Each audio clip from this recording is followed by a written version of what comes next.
Hello बच्चों, let's see the question. A string in a musical instrument is 50 centimeter long and its fundamental frequency is 800 hertz. If a frequency of 1000 hertz is to be produced, then required length of string is. तो बच्चों यहाँ पे आपको required length बतानी है। अगर आप 50 hertz basically sorry 800 hertz के लिए 50 सेंटीमीटर लॉन्ग बेसिकली वायर है आपके पास, स्ट्रिंग है आपके पास, तो अगर 1000 hertz की अगर फ्रीक्वेंसी आपको प्रोड्यूस करनी है तो उसके लिए रिक्वायर्ड लेंथ क्या होगी ये आपको कैलकुलेट करना है। तो यहाँ पे उसके लिए बच्चों अगर हम बात करें तो यहाँ पे जो की कंसेप्ट हो जाएगा हमारा, यहाँ बच्चों हमारा की कंसेप्ट होगा, आपको फ्रीक्वेंसी का फॉर्मूला क्लियर होना चाहिए, frequency of sound in string. ठीक है, तो ये फॉर्मूला हो जाएगा बच्चों हमारा फ्रीक्वेंसी का। तो frequency equals to 1/12 under root T by M. और यहाँ पे बच्चों टी होता है हमारा टेंशन। ठीक है, टी इज टेंशन, और बच्चों एम हो जाएगा हमारा मास पर यूनिट लेंथ। ठीक है, तो जरा अब इस फॉर्मूले को अगर गौर करें बच्चों, तो इस देखिए टेंशन और मास की तो बात करी नहीं गई है यहाँ पर। तो सीधा सीधा फ्रीक्वेंसी जो है हमारा सीधा सीधा इन्वर्सली प्रोपोर्शनल आ रहा है बच्चों, किसके?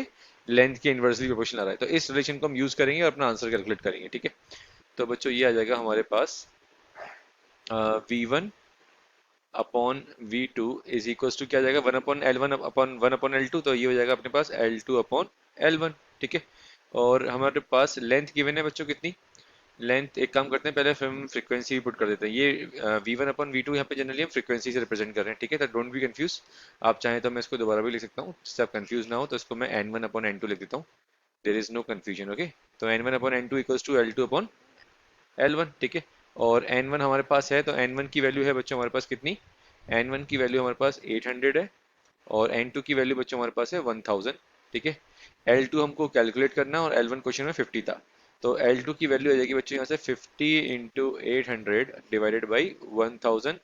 तो 20 से 20 कैंसिल आउट हो गया, 10 से 10, 8 5 जा 40 सेंटीमीटर। तो कितना आ गया बच्चा हमारा लेंथ, कितना आ गया 40 सेंटीमीटर। इसका मतलब अगर फ्रीक्वेंसी आपको 1000 हर्ट्स अगर प्रोड्यूस करनी है, तो उसके लिए जो रिक्वायर्ड लेंथ होगी बच्चों, उसके लिए जो हमारे पास रिक्वायर्ड लेंथ होगी बच्चों वो होगी 40 centimetre.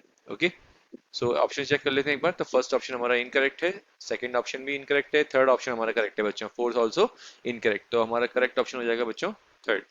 So correct option is so correct option is third.